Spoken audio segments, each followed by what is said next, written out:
All right, here we go. We ready? I guess. Every time.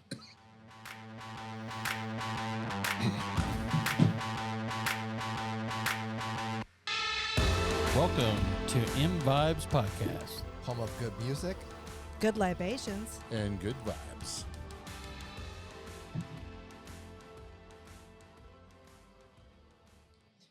Hey everyone, welcome. This is next episode on we're doing Southern rock, not so Southern rock today. I'm Amanda. I'm Eric. This is Javier. So what are we drinking today? Tommy's got something new here today. New Belgium fruit punch, hard seltzer, pink lemonade. It's not bad. Where's it from? New Belgium. New Belgium. Yeah. Okay. No, I'm over here on a tail end of a Labatt Blue. Y'all can make fun of me if you want. Holy It's good. hell! I don't recall the last time I had one of those. It's good. Is it? Yeah, and it's kind of hot. I'm trying to keep it low key because we are recording on Memorial Day, and driving home today is going to be a bunch of idiots and cops. Yeah. So we're trying to. You know, I just drove home from Asheville. I didn't see one cop the whole way home. So yeah, I'm going to finish that up, and I'm switching over to Coco Loco. Oh, I haven't had a Coco Loco in a while. Oh, man, that's good stuff. Yeah, we're worth mentioning. We're back at Tommy's today, finally. Yeah. So we typically only can record here Mondays. I am drinking Pina Colada Goza. That's brewed with toasted coconut and conditioned on local whipped honey and pear puree. Pear puree, because it's the second beer with pear that I've had from Pilot, and pear puree works great with beer. I mean, it really does. Yeah. But I'm also at the tail end of mine, so I'm following up with an Imperial Hop Drop and Roll. Good stuff. What am I drinking? Oh, yeah. I'm drinking Pilot Brewing's Birds of Flight West Coast IPA. I love that beer. That's the Raptor Center beer. Yeah. Yeah. Oh, really? Yeah. I was going to ask you to Do you want me explain. to autograph the can for you? Oh, that'd be awesome. We're all legends. I mean, you know that charity, you know the Raptor Center very well. If you want to give a little spiel. So Jim Warren, who was, I'm going to get a little sad for a second, is Jim Warren. He was the executive director there for 15 years. He recently retired, and then because he was diagnosed with cancer, and I brewed the beer specifically for what his palate, because he really enjoys very citrus forward IPAs. So I made that beer for him, and he passed away the day the beer was released. Oh, no. Yeah. I did not see that one coming. Yeah, that was pretty gut wrenching. But now his legacy is living on this beer. The money, part of the proceeds are going back to donate to the Raptor Center, which he loves. He would stop his car and pick up roadkill to take to those birds. And he would put roadkill in his personal vehicle to feed those birds. That's how dedicated he was to his job. So to be able to keep giving back to them and honoring him that's a gift, it's precious. Yeah. So When my kids were little, we had season passes. It was cool. So yeah, that's what we're drinking today. And we're going to start our episode now. So you guys, Amanda already kind of gave a hint of what we're talking about. But when we say Southern rock, what comes to mind to you guys? The Allman Brothers, Leonard Skinner, things like that. Free bird. Yeah. Charlie Daniel bands. do I need to point to the sign on the wall? So yeah, I mean, obviously we all have this preconceived notion of what Southern rock is. I'm going to admit right off the bat that while I'm very familiar with it and I know a lot of the music, it's not something that I listen with any regularity, nor do I have vast knowledge about the genre in general. I know the top mainstream stuff, and that's about it. I listen to more country and just traditional Americana and stuff than I'd listen Southern rock, really. Right. But musically speaking, I think it's a great concept. I mean, you combine rock and roll, country, and blues, and they're also known for declaring their forced regional pride in the South, which no real other area in the country does as passionately as the South. I mean, the South is almost like an identity unto its own, and this music definitely represents it. I did a little background reading on this. It is speculated that the term Southern rock was coined in 1972 by this underground magazine, I think in Atlanta, I want to say, maybe somewhere down in the South. But it was called The Great Speckled Bird. I never heard of it. In a review of the Allman Brothers Band concert. So that's sort of where the term was coined. There's a lot going on over here. Ooh, glad y'all can't see what's happening on the other side of the camera over here. You will someday. Patreon. That's top tier Patreon material. That's what I was going to say too. So Southern rock in one way or another has existed way before the term was even coined. But it was actually Capricorn Records in the 70s that sort of Southernness itself was celebrated as a rock and roll genre, right? That's kind of when it really started. The first band that was recognized through this term, like I said earlier, was the Allman Brothers Band when they signed up to Capricorn Records. But then the label saw success in that genre, right? So they're like, oh, hey, these guys obviously are going to make it. So they started signing other bands like the Marshall Tucker Band, the Elvin Bishop Group, etc. But it wasn't bands until bands like Leonard Skinner, like you were mentioning earlier, Charlie Daniels Band and Wed Willie, that really gave it more of a, like the identity we know today for Southern rock, right? Like Alabama and all that stuff. Which is probably the stuff that I'm more familiar with when it comes to Southern rock. But that's just a brief little background on it.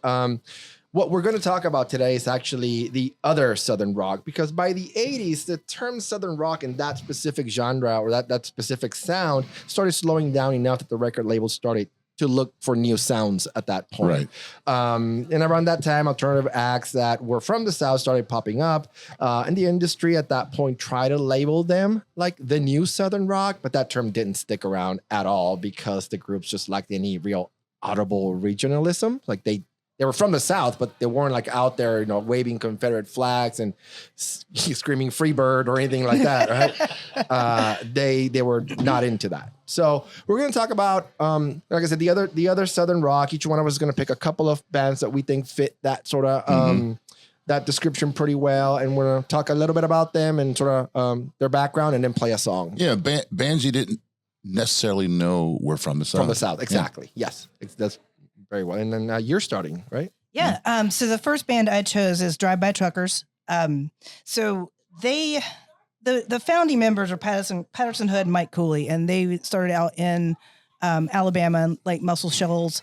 Patterson Hood's dad was actually a session musician with the Muscle Shoals sound and rhythm section. So they were doing a lot of stuff like Stevie Wonder and all these greats. So he was raised on soul records. Cool. So, and they were really into a lot of punk, and like some of their influences that they cite are the Clash, Richard Hell, Jim Carroll Band, Grandmaster Flash, Loretta Lynn.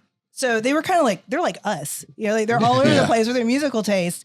So the name Drive-By Truckers kind of came as a drunken joke when they were in the studio, kind of like us. But it was kind of a play on their love for gangster rap and country music. So Drive-By and Trucker. Okay. And Patterson Hood has kind of debated on whether to change that name, that, now it might be considered offensive. Like Dixie Chicks are now the Chicks, and Lady Antebellum is now Lady A. So he was like, maybe we should kind of, or DBT or whatever. Truckers. Yeah, the Truckers. Yeah. Well, not all truckers are from the South. Yeah.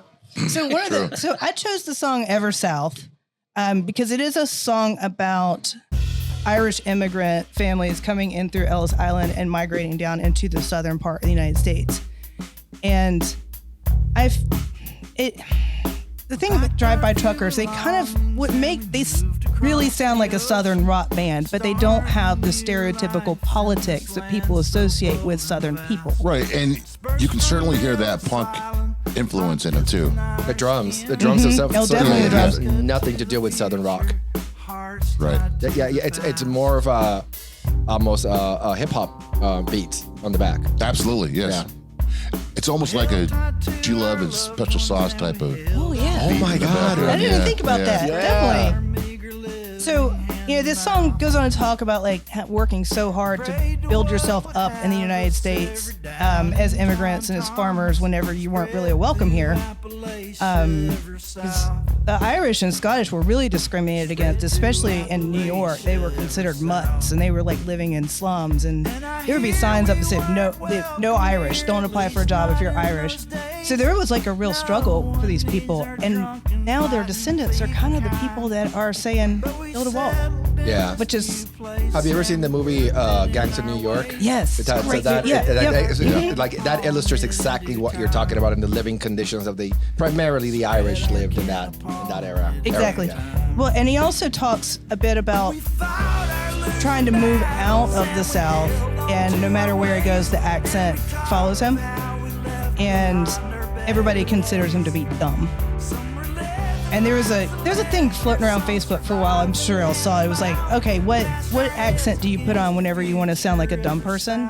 And there's like, if your answer is Southern, you need to reevaluate. It's something along those lines. It's like everybody wants to go, well, y'all, I'm going catfishing down by the pond and I'm gonna bang my sister. It's like that stereotype that's associated with the Southern accent exists, and we're not all dumb. We're not all like banging our relatives. No. Even if in Gastonia they say lingerie instead of lingerie.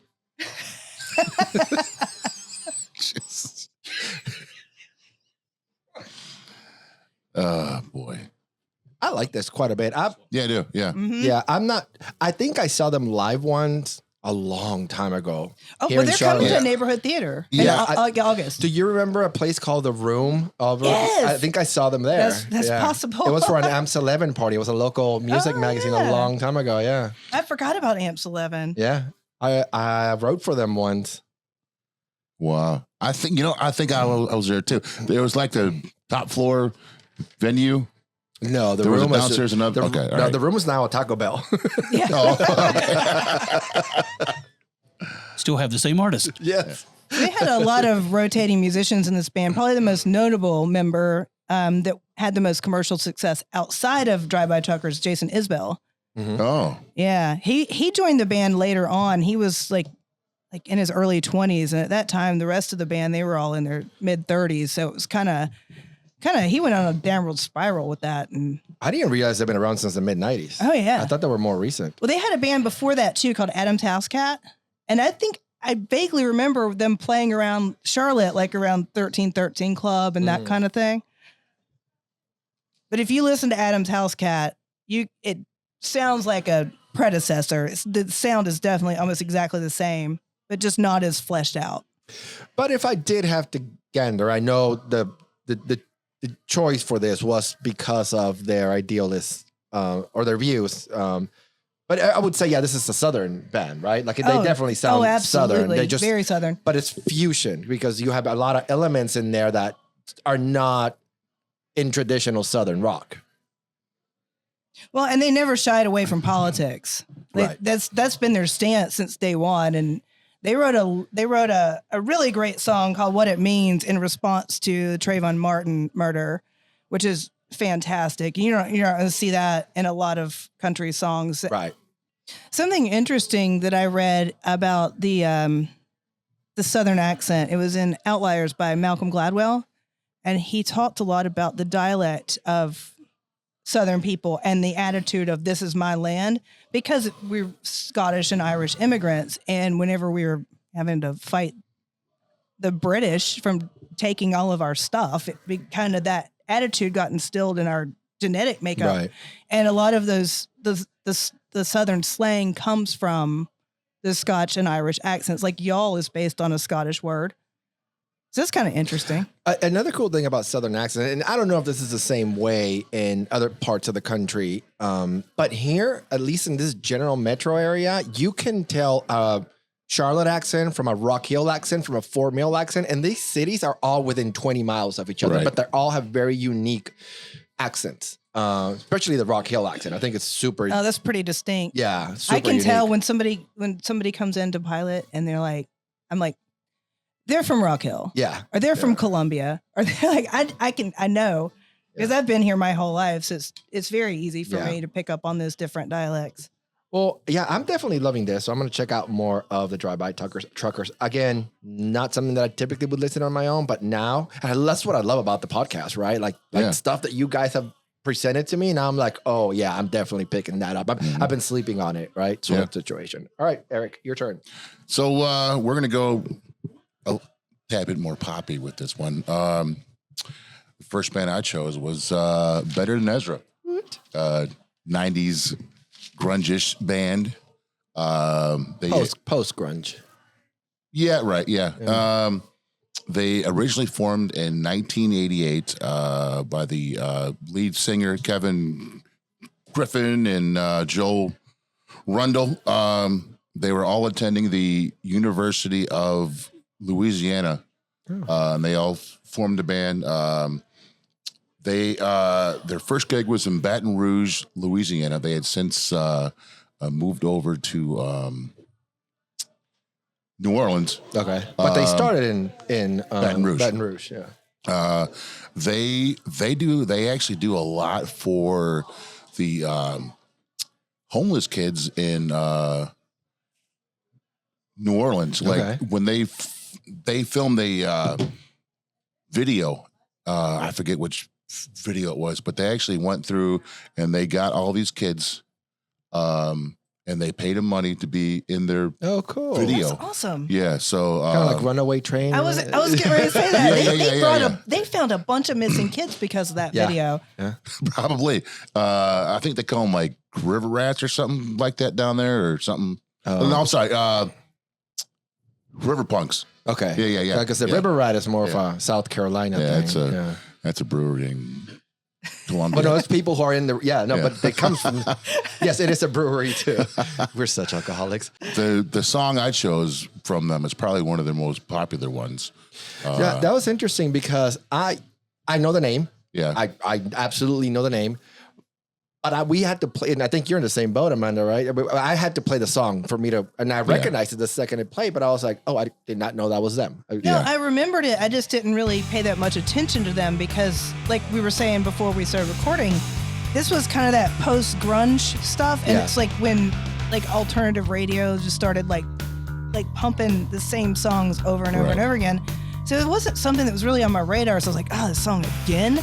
But now when I listen to it with fresh ears more recently, then I'm like, you know what, this is a good song. You know, and it didn't come from that Seattle or California sound. Like these guys kind of, and these guys were doing this before, 1988. Yeah. Well, they probably got signed because they sounded like the bands that everybody was trying to cash in on, even though they were doing it earlier. Yeah. If you listen to the bass line at the beginning and kind of the intro, that you could, it's almost a closing time.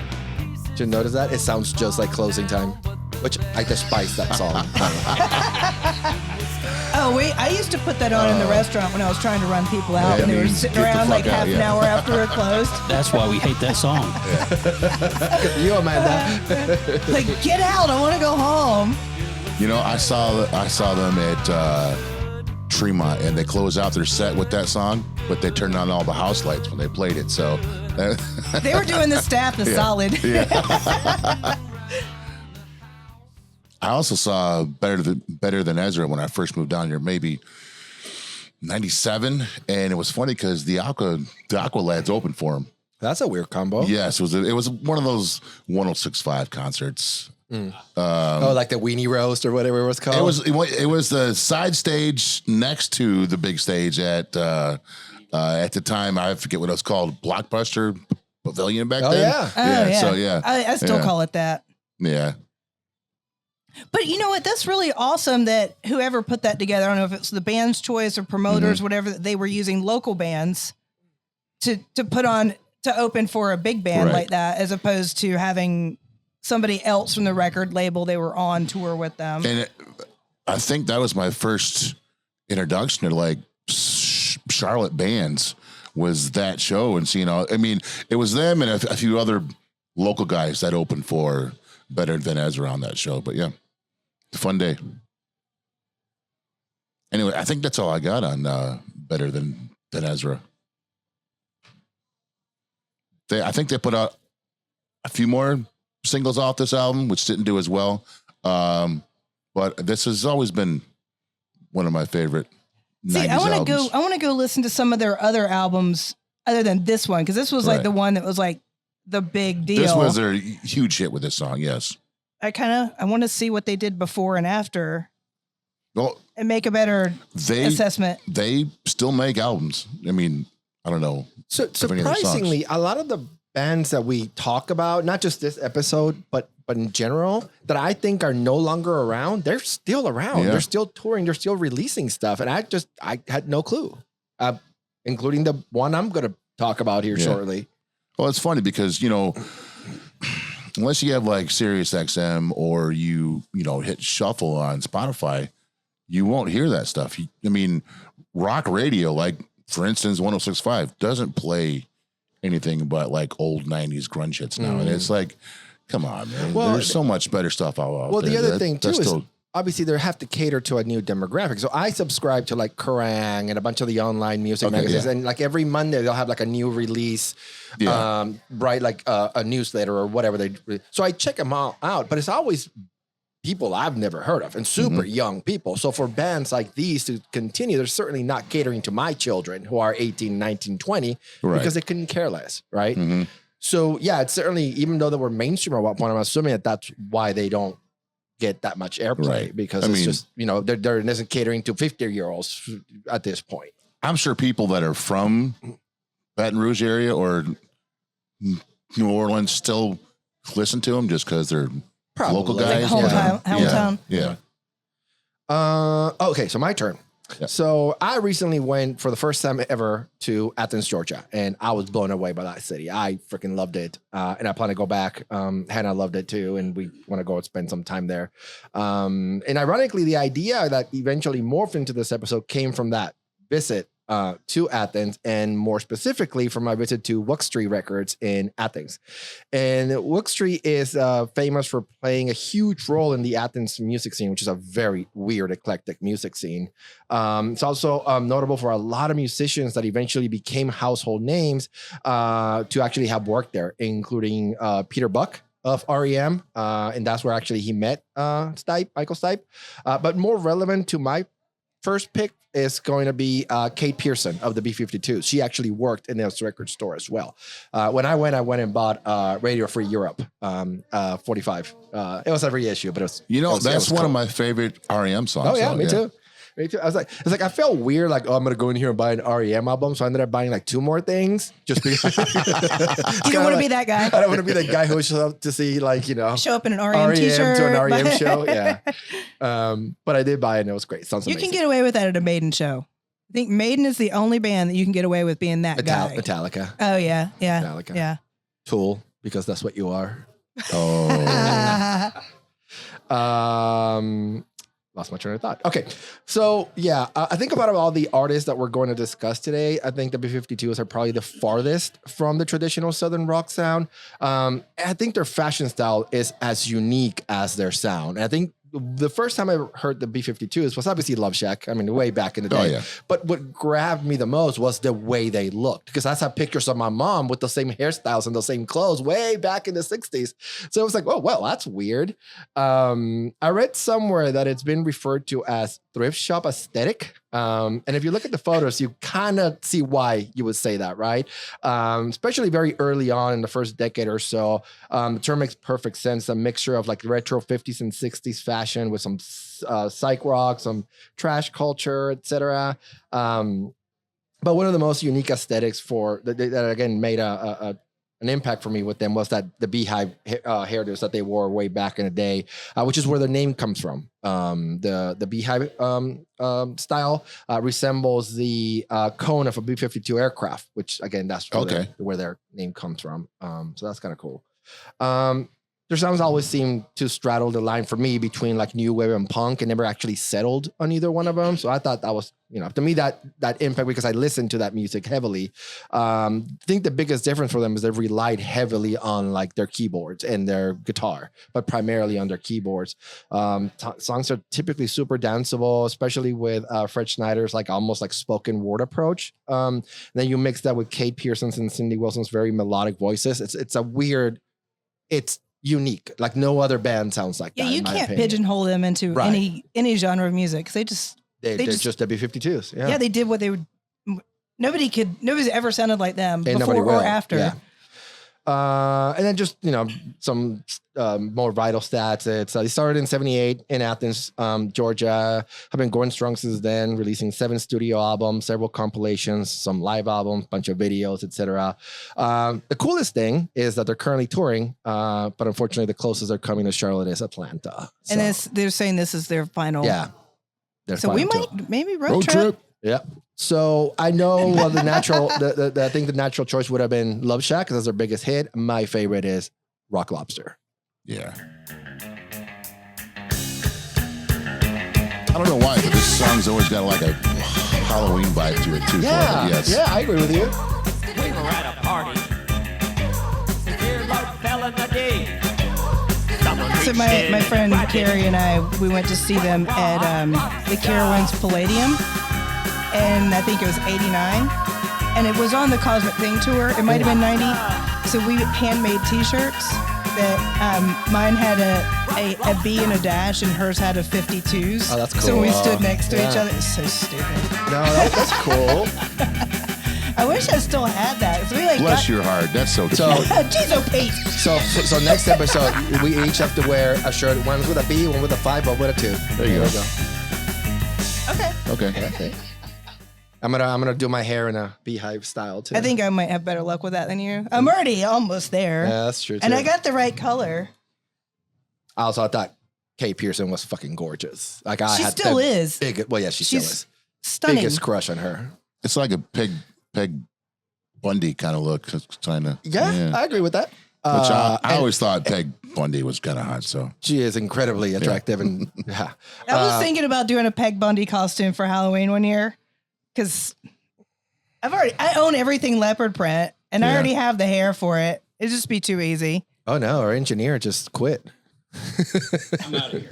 You're fired. No, actually, he's out of beer. I need beer. And yeah, out of the two, I think Kate has the more unique voice. I think she carries that melody a lot more than Cindy. I mean, I might be biased because I'm attracted to her, but that's not the point. Yeah. I still think she has a better voice. So See, that's her. I have 2 fun trivia facts about the B-52s. there we go. It's from Love Shack, not Rock Lobster, but in the Love Shack video, you can see a very young RuPaul as a backup Really? dancer, as like a party dancer. I didn't know that. And this gorgeous afro wig, and it's before they got like super famous. And also that era of B-52s, Sarah Lee was playing bass for them. Sarah Lee of who played with Gang of Four and Ani DeFranco. Wow, I did not know either one of those things. That's super cool. And that's why we have a podcast. Yeah, right. The combined knowledge between the three of us. Yeah. And I just have this brain that remembers useless trivia. That's yeah. I'm not gonna lie, when I go home tonight, I'm probably just gonna dance around my house to B-52s Yeah. for the rest of the evening. It's such contagious music. It's such happy sounding, danceable. It's full of shiny, happy people. Well, actually, They don't like that song anymore. that song is about the Chinese propaganda. And after the Tiananmen Square. Once again, yes, that's why we have a podcast. Yeah. Like I said, I know a bunch of crap. It's just that's not useless knowledge. That's good knowledge. No, that is Cliff Clavin talent from Cheers. Yes. That's the sweetest thing you've ever said to me. My daughters, or like even Hannah, when we're riding around, that sometimes they just don't even let me pick music anymore. They're like, you're gonna listen to some shit nobody's ever heard of and nobody ever will. So you don't get to pick music anymore. No, this is called an education, guys. Joking. I've never seen them live. Me either. So maybe I do need to like bite the bullet and we need to go to Atlanta in November. I've seen him 3 down, times. dude. Damn. Yeah. Fuck. All right. You're down? Let's do. Yeah, That yeah. will be the, yeah. Okay. Okay. I can make that one. You can spend money on that show. I spend way too much money on concerts, but Yeah, me too. I call it my Joe Strummer rule. Like, I don't miss out on shit anymore. Fuck it. Well, everybody's got their thing. Like some people spend money on expensive cars or clothing or whatever. Yeah. We spend money on music and Vinyl booze. Yeah, I stopped in a and bourbon. record shop in Asheville and I picked up some pretty sweet stuff. I saw your picture. Oh, Yeah. Voltage. Yeah. Yeah. Yeah. Y'all can. So Go ahead. My next band, I'm talking about REM. Oh, So I don't really feel like I need to give them a ton of introduction because everybody knows who REM is. I mean, right? I don't understand the people who don't like REM. What's not to like? I mean, even if you don't think they're amazing, they're not like polarizing. No. And their music is great. I mean, it's very technical. their Andy Kaufman song is one of my favorite Man on songs. the Moon. of Oh, all yeah, time. so great. Yeah. But so I mean, everybody knows they're from Athens, Georgia. They formed in 80. I think like Radio Free Europe, which you were talking about earlier. It was their first single, came out in 81. They were kids. Oh, yeah. They all lived in some church together. Yes. I can't remember. It was an Episcopal church, but I can't remember the St. Anne's maybe. But they had they were pretty much the kings of college rock in the 80s. Like that was like, I thought they were so awesome because all the cool older kids were listening to REM. So I'm like, oh, I want to be cool like that. That was the first like radio rock, like indie rock college radio band Yeah. that I heard the term referred to. That was to talk about them. Yeah. Yeah, I think they were my introduction to what we thought of at the time was alternative. Yeah. It was like, because they had REM. Fables of the Reconstruction, Murmur, Dead Letter Office, all those records. And then they came out with Green, which was considered by a lot of the old heads to be their sellout record because they had The One I Love was a hit single off that. That is one of my favorite songs from them. It's a great record. And I kind of understand why when people get upset whenever the band that they felt was close to their heart and they loved and cherished so much starts belonging to other people. It is kind of heartbreaking, but I don't feel that it's the right path to go to like pass judgment on a band as long as they're sticking true to their original roots and still creating good music that sounds like what they started from. But let's be honest.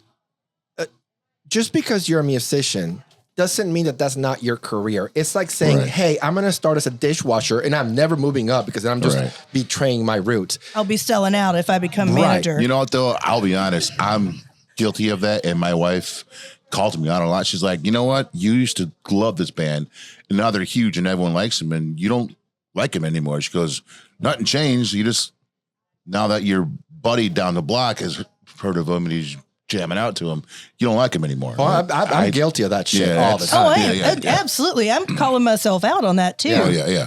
But there are bands that once they've achieved stardom, that their sound has changed. And I'm going to call out Red Hot Chili Peppers on this because when they first started, they were raw and now it's like power ballads and funk metal. Yeah. They were Yes. their first few albums, all the way up to like Mother's Milk. Yeah. So great. I did enjoy Well, I some mean, of Blood Sugar Sex Magic. No, that was a good record too, but that was like, when they were starting to tip over Right, the edge into like the pop radio stuff. But once you get money, you can afford the instruments, you can afford the producers, you can afford the studios. Right. Yeah. So your sound. You can it's also gonna become afford to more not give a polished. shit anymore. Yeah. Or do whatever. Not a diss on any other, the small local clubs, but you go from the Milestone to like the Underground to the PNC to that means more money because again, this is your career, right? This is what you live on, right? Right.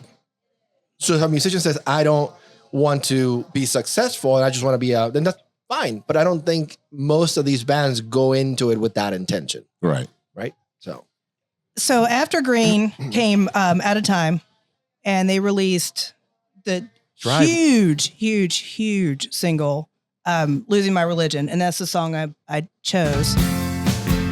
And again, doesn't really need an introduction. Everybody knows this song. Wasn't Drive in that album too? Or that different? That was on, I think that was Automatic. Automatic for But I People. might be remembering that wrong. This is When we were many years ago. when we were in Athens, we went to Creature Comfort, which is the best brewery in Athens. Yeah. And we kept buying, we fell in love with this beer called Automatic by Creature Comfort. We're like, oh, great. And then at some point, Hannah goes like, looks at the can, is like, oh, look. And it said for the people underneath it. But that wasn't part of anything. You actually have to look for the part that says automatic, or that says for the people. So, That's awesome. yeah. It's really good. Isn't that the beer that Aquaman is drinking? No, not Aquaman. Thor is drinking in Avengers movie. Who is? Thor. Thor. I don't never seen any of those movies. Oh man. I don't think I Is Thor noticed from what he Africa? was drinking. Yeah, it's got creature comfort beer. That's I probably think it's busy that one. Yes, it Busy is. looking at other things. I noticed that too. I think you're the only other person that I know that noticed that in the movie. And so this song, so Losing My Religion, so the reason I picked it was because this is an old Southern expression. And it's not about sacrilege. It's about, like, I'm at the end of my rope. You're going to make me take my earrings off because I am done with this, like, but the song didn't come out from that angle. It's actually about unrequited love and him, like, trying to purvey to this person, like, here I am. I'm trying to show you how in love with you I am, and you're not paying any attention to me. You don't even notice, and I'm at the end of my rope, and I don't know what to do, and I'm in so much pain. But when they went to record the video, Michael Stipe wanted to do it very stripped down with just him, like in this confessional, like to this person, like here it all is kind of. And I think it was described as he wanted to do it like this close up black and white, kind of like the Nothing Compares to You video, Sinead O'Connor. Whomever talked them out of that and made the video that they actually made, kudos to that person. Well, it was the director himself and the record label wanted something that was going to be a little bit more visually attractive. Cinematic. Yeah. So they used a lot of the religious, you see a lot of Christian imagery, a lot of like Greek and Roman, and a lot of Hindu symbolism, because I think the director was Hindu. Oh. Now, I don't know if you know this or not, but how did he feel afterwards? Did he say anything about that? I didn't hear if he ever was like, I don't like this. Right. Maybe the end result was like, yeah, this is a beautiful piece of art. 'Cause there's the color, like the muted colors and all the gold and just. I think that part of the reason why, the song is amazing and it's obviously very relatable as far as, musically, the hook and everything. But I don't think that I think that the imagery of the video had a lot to do with the success of it. Well, and I feel like the desperation and the yearning and the need still comes through in the visual of this. Yes. And probably even more so. The way he contorts, right? Mm-hmm. It's a lot about the way he's contorting in that video. And you can see like his face looks hollow and just like he hasn't slept. He's not eating. Like it's almost stalkerish.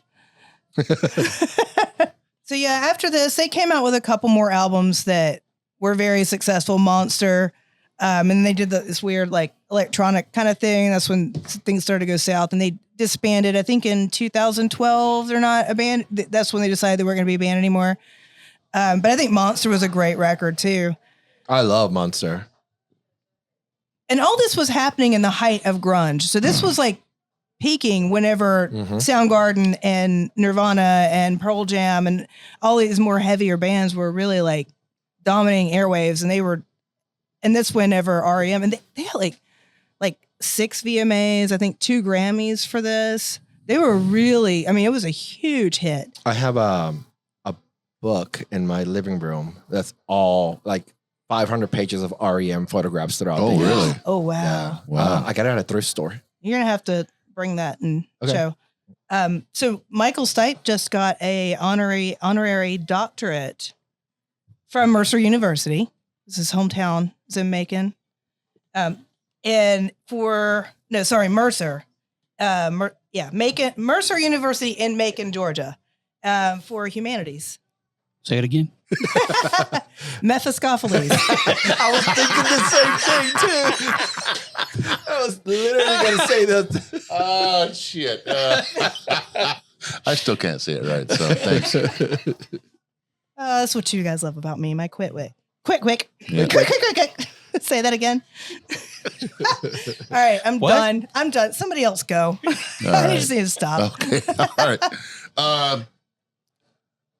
The next band I chose was Alabama Shakes.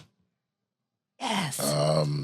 Man, when I first heard that first single from these guys, and it was on Sirius XM Alt Nation back when they were still playing some pretty cool stuff. Now it's all poppy shit on that channel, but fell in love with that first hit. Hold On.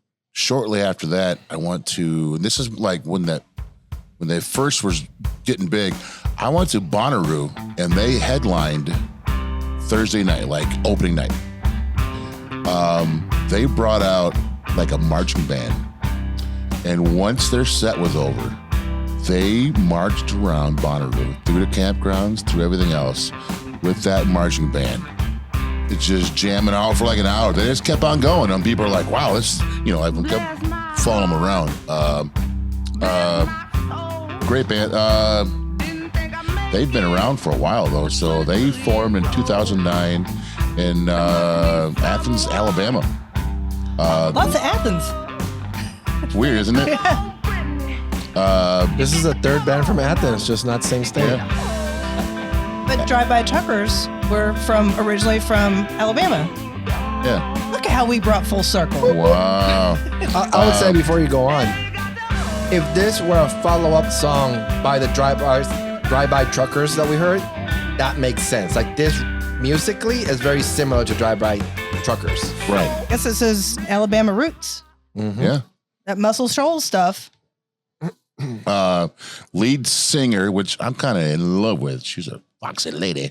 Brittany Howard. Brittany Howard, yes. I love her solo stuff too. She did what's that track? I just want to get high with you. Awesome song. So they've been around. This album sold 1.5 million copies. Wow. Yeah, that's insane for a band like that. It's funny you said that about Brittany Howard because I went to see Alabama Shakes when they were at Charlotte Metro Credit Union. Mm-hmm.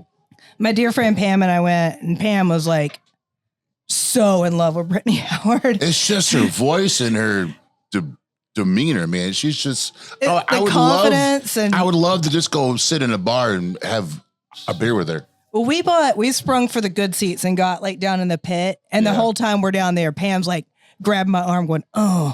Like, she's like, damn. Yeah. Oh my All right, God. Pam Simmons, you hear that? You better be listening. This is how I'm going to know if you're listening to the podcast or not, because you just got called out. This song was nominated for 3 Grammys. I don't think they actually won though, but But didn't they win Grammys for the next album? Or am I making that up? We literally have God Google at our fingertips.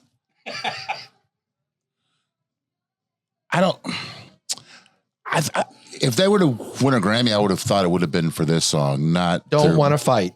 Yes. Aha. Yes, that was another great track That's a from them. great- Yes. That's the Grammy winner. Yeah. Was it? Okay, all right, yeah. That's a great song. Yes. What was the Grammy? It's for single or Best alternative music album. okay? Yeah. Oh, yeah, for their second album, Sound and Color. Yeah, so Best different rock record. song and best rock performance for Don't Want to Fight. Wow. Okay. Yeah. She's a huge Prince fan too.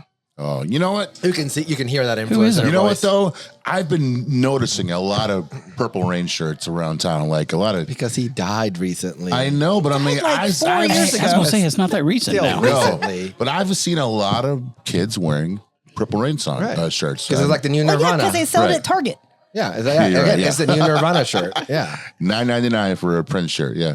Or at the little Hot Topics. I saw a weird, I don't know if I mentioned this in another episode I might have because I think it's hilarious, but there was a clip online of a mom who made her daughter a Nirvana shirt, but instead of putting that picture of Nirvana, she put a picture of Hanson.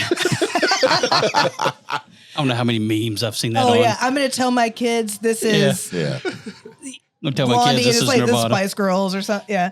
Or I've seen the meme Oh. with the Hansons on and go, name 3 songs. Bob. I saw one with Simon and Garfunkel today, but it wasn't obviously Simon and Garfunkel. I remember who it was, and it was fucking hilarious. Ben and Jerry. That would be good. It wasn't Ben and Jerry, but it was something like that. Anyway, all right. Is it my turn? Yeah. Oh God. Okay. All right. So the next band is from our state capital, Raleigh, North Carolina. formed in 1982. They actually, I think this is a fascinating thing. That's what part of the reason why I chose them is, and Eric is wearing their T-shirt. He really on accident, actually. I'm sorry, but I like the other one you have, the one with the Descendants, Yes. with Milo's. So he has one that says COC and the Descendants, and the skull is a version of Milo from the Descendants. Oh, that's awesome. because they used to tour together a Yeah. lot. So yeah. Yeah, I'm not covering any of that because we're doing know, very compressed. When I went to go see him You just did. recently, I just pissed. You just covered it. yeah. Okay. All right, moving on. Yay me. Anyways, when I went and saw Thanks, Ernest. them recently, I showed it to Pepper, and he's kind of like, whatever, man. He didn't care. Yeah, I was like, oh man, I was hoping So- for a better reaction, sir. Well, screw that guy. Now he has to come on the podcast. No, we are not going to diss Pepper. Shit, we just are did. not going to diss Pepper. No, Literally did. I just didn't say he would come on the podcast. Damn. that'd be awesome. That'd be epic. Elvis Costello, you suck. I never want you to come on the podcast. I guess we got to reach out to him now too. Shucks. We need an intern to get yelled at for calling people we've insulted. So corrosion of conformity, or COC, is what we're talking about, in case you hadn't figured it out yet. Again, they were formed in Raleigh in 1982. They actually started out as a hardcore punk band, and that's actually what I'm going to play. Their earlier stuff. Originally, they were influenced by Black Flag, Bad Brains, Minor Threat, etc. Right, like just a lot of the old school hardcore bands.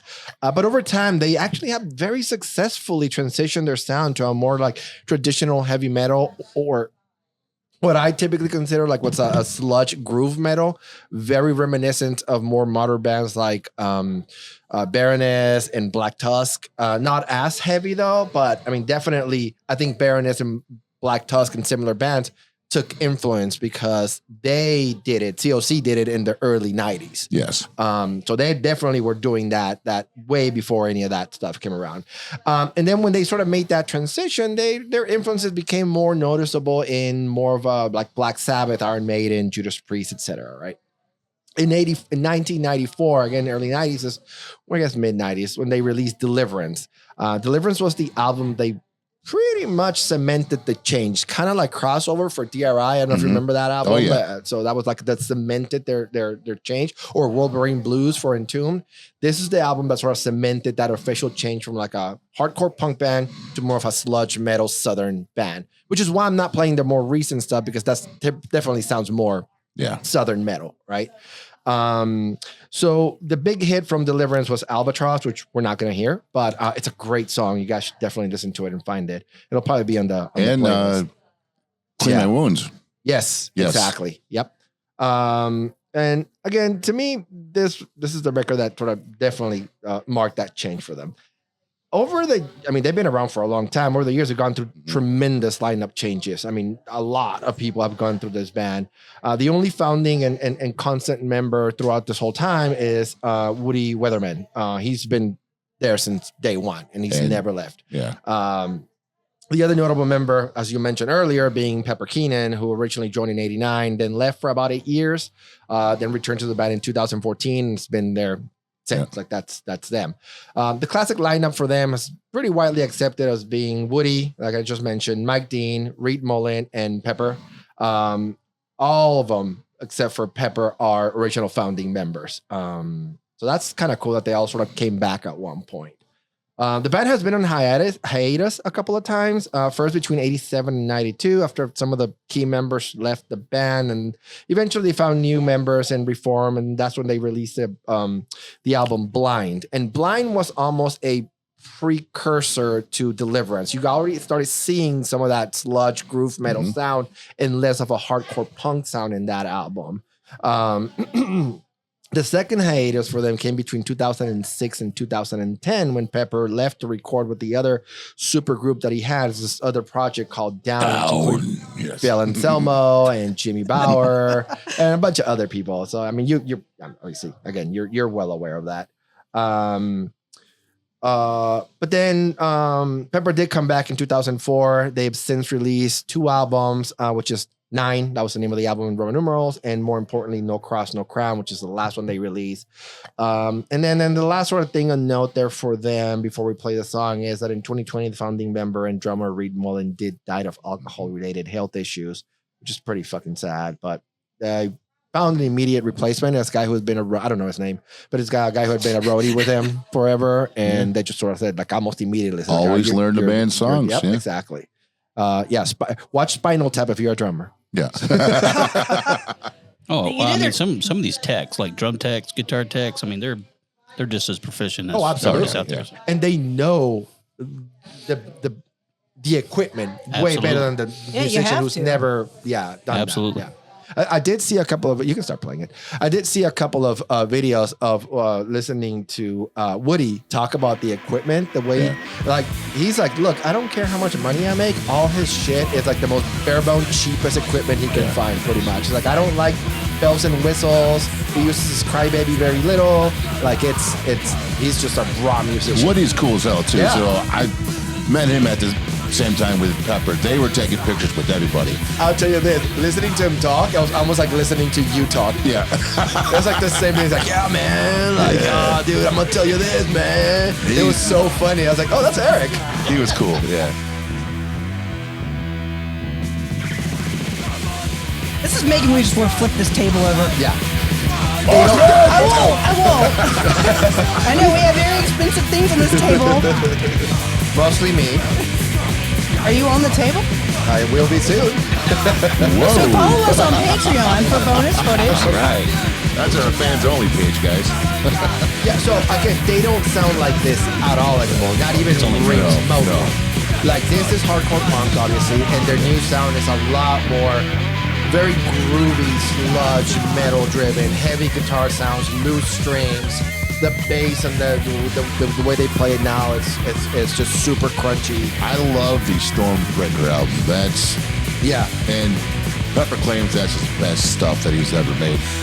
I don't know if it's the best stuff that I like personally, but that's a kick-ass album. Yeah. See, it's just a good example of a band that's evolved musically in a good way.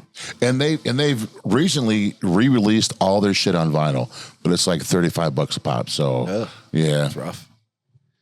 But yeah, again, Corrosion of Conformity. I think you love them a lot more than I do, but I absolutely love them. The first time I ever heard from them was through MTV back in like the early 90s, I think. I think that's around the time Blind came out. But obviously I didn't become super familiar with them until Albatross, which was the one song that I absolutely sort of latched onto. Right. Which was amazing. But that's all we had. I mean, there's a lot of other ones. I've got some honorable. Yeah, I think Eric had some honorable mentions. Yeah. I was just going to say, If you don't mind. you picked, Javier picks the longest song of the set. And then tries and to the cut shortest everybody song of the off. set. and the shortest song. So he gets a 7-minute song, and then he comes up with this one that's a minute and a half. I mean, he was just trying to like balance it out. It's different. It's the other Southern rock. Yeah. Right. So they're going to be vastly different. They are vastly different. I mean, how long is Freebird? Like 25 minutes? Yeah. 30.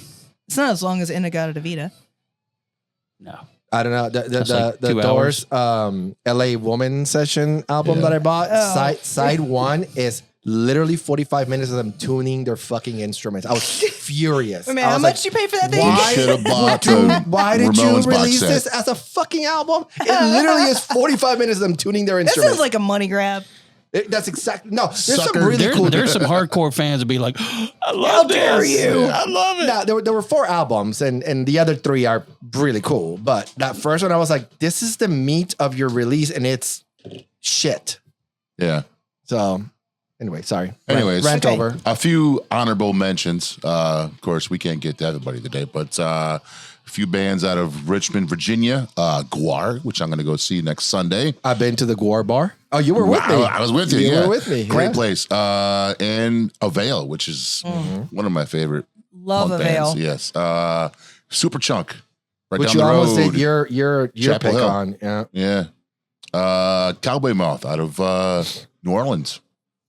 Less Than Jake. We normally wouldn't go to Florida because I really don't consider it the South. But Gainesville, Florida. Depends on what part of Florida you're Right. in. Yeah. It's like 3 different states. Right. Yeah.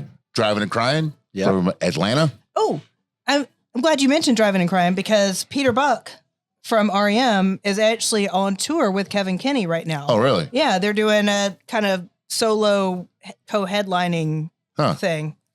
I wish they'd come around. We'll have to look it up, see if they're going to be anywhere near here. I will always say yes, unless I'm dying or something. Then even then. Collective Soul from Atlanta. I think another one we had kind of talked about too was Ben Folds. Yes. Also from Chapel Hill, right? Yep. Yep. Yeah. So many good bands came out of that same time period that the Athens Yes. scene was popping off, like with Southern Culture on the Skids. I love them. Athens is a college town, right? Oh, yeah. Yes. Yeah, It is yeah. absolutely. Yeah. And they're, UGA. it is such a unique, it's almost like an Asheville, but cooler, in my opinion. Yeah. I think Asheville's overrated. And What do Squirrel I Nut know? Zippers. Austin is another great music town. Yeah. That's also a college town. Yeah. So. Yeah. And with me doing a lot of the playlist that we do, I find a bunch of other stuff. Polvo was another one. Mhm, Big mhm. Chestnut, Cat Power, which I had no idea was from the South. No Just shit. came I to didn't know town. that either. Yeah. Cat Power, like I said, Ben Folds. And so if y'all don't know, we usually post a playlist that's associated with each episode. Yes. And so this one, we're going to have all the songs that we played during the episode. And we're going to expand on that and have a lot more other bands that came out of the South. Yeah, it's typically curated and inspired by the topic. Yeah. So make sure, you follow us on Spotify for the playlist too. And we will put those Yeah. up on Facebook and Instagram and all that. Yep. Oh, you know what we didn't do? We What? did not talk about the shows we went to or the shows we're going to. Well, I just did. Oh, okay, you did, but I'm going to Guar, yeah. fine. You go get another cider and pee or whatever. You're dismissed. All right. So I'm out. Javier, Bless your heart. I'm actually trying to look at my calendar right now because I don't think I have anything coming Ooh. up. I'm also going to go see Flogamolly. oh yeah, I with might- I might- interrupters. Flag I 'em all. might Yeah. go to that. The I'm not- Interrupters Wait a and minute, I Tiger thought you were Army. done. Sorry. That one definitely looks very appealing. It's on a Friday night, too, so it's perfect, yeah. But yeah, I don't. Yeah, looking at my calendar, I have nothing. See you there? Nothing. Oh, I don't think. Oh, so this past Friday, I did come out here to Tommy's for Reflections. It's the goth industrial dance night. That's always fun. Before that, I went out to Skylark or Industrial Park. I guess that was my theme for the last week, was taking it back to the pterodactyl days, because Chris Ward, who's a good ally to the podcast, he was DJing out there with Christian Hoffley, who also was a DJ at Baja and Breakfast Club that you were talking about earlier. Yeah. So he kind of came out of retirement and did a set out there. And then probably the highlight of my week was a concert I didn't even go to. My sister took my little nephew, Charlie, who's 10, to his first concert to see Paul McCartney. Oh, my. fuck Yeah. It's just, she sent me little Jealous. videos and his face, he's just like, you see, he's singing along to Hey Jude. And if you listen to my bio episode, like what a big deal the Beatles were to my family. So, and once again, I have managed to mention Elvis Costello and the Beatles in this episode. You did insult him that time, though. Just so he would come on the podcast. I actually did find something on my calendar which was pretty hidden. I'm going to Charlotte Edge Fest, which both Hannah and I have agreed is the most unfortunate name ever for a festival. That's not what we thought originally. That's what it was. We thought it was more of a Fet Life sort of thing. It's For content, see our Patreon. So yeah, I mean it's just a local arts and music festival. I mean, just like live painting, live music, food trucks. So I guess they're referring to being edgy. Poetry. Yeah, I guess. Yoga, local art vendors. It's very like probably liberal college type stuff. But it sounds fun. I don't know who the artists are going to be. We don't know anybody. I mean, the flyer is very non-informational. Just says, yeah, there's going to be all this stuff, but Yeah, doesn't tell me anything. doesn't tell you which anything. Just show up. You might But that's what- discover that's- some yeah. really awesome stuff you would never even know about. Yeah, like edging. I don't think that's the first time you've heard of that. Damn it. All right, are we done? Is that all I think we have we're for done. today? Yeah, all right, we're all great. done. So thank you for listening and waiting all the way till the end with all our bad jokes and everything. Hope you enjoyed it and you learned a little bit like we did. I certainly am very excited about both Alabama Shakes and Drive-By Truckers, who again I knew who they were, but Yeah. didn't certainly now I'm going to certainly listen, especially Alabama Shakes. Follow us on all social media at Imbibes Podcast everywhere. And our email address is imbibespodcast@gmail.com. If you have any suggestions, any questions, you want to curse us out, whatever you want. And we are out. Goodbye. Goodbye.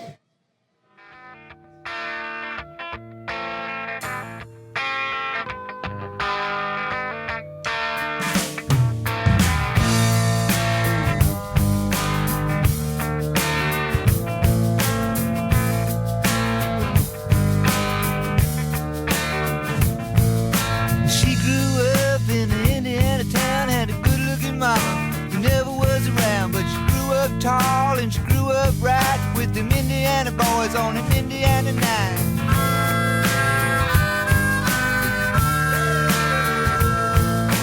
A huge shout out to our gracious host, Tommy's Pub.